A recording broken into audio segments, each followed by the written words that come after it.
এই পোকাটা গাছগুলোকে কাটতে আর সেগুলোকে পড়ে যেতে দেখে অনেক খুশি হতো, কিন্তু তখনই হঠাৎ করে অনেক জোরে হাওয়া বইতে শুরু করে দেয়। তখন জানা যায় যে আসলে গাছগুলো ছিল একটা মানুষের দাড়ি, আর এই পোকাটা অনেক বছর ধরে এই লোকটার দাড়িতে বসবাস করছিল। এরপর লোকটা তার দাড়িটাকে শুকিয়ে নিলেই পোকাটা আবারও একটা গাছকে কাটার জন্য চলে আসে, কিন্তু যখনই সে গাছটাকে কাটতে যাবে তখনই আকাশ থেকে তার উপরে এক টুকরো মেঘ পড়ে যায়, কারণ লোকটা তার দাড়িতে শেভিং ক্রিম লাগাচ্ছিল।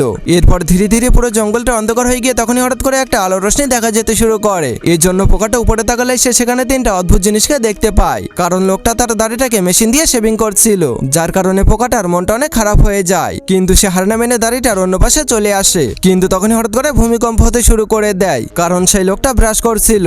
এরপর পোকাটা তার বাসাতে গিয়ে ঘুমিয়ে পড়ে, কিন্তু তখনই আকাশে বিশাল রোশনি আসার কারণে পোকাটার পুরো শরীরটা জ্বলতে শুরু করে, কারণ সেই লোকটা সূর্যের আলোতে দাঁড়িয়ে ছিল। এরপর লোকটা তার দাড়িটাকে চিরুনি দিয়ে আঁচড়াতে শুরু করে দেয়, যার কারণে পোকাটার জঙ্গলে বিশাল তুফান চলে আসে। এরপর পোকাটা একটা গাছকে খেতে শুরু করলেই তখনই লোকটার মুখের উপরে ক্রিম পড়ে যায়, যার কারণে জঙ্গলে বিশাল ঢেউ আসার কারণে পোকাটা ডুবে গিয়ে তার পুরো ঘরটা নষ্ট হয়ে যায়।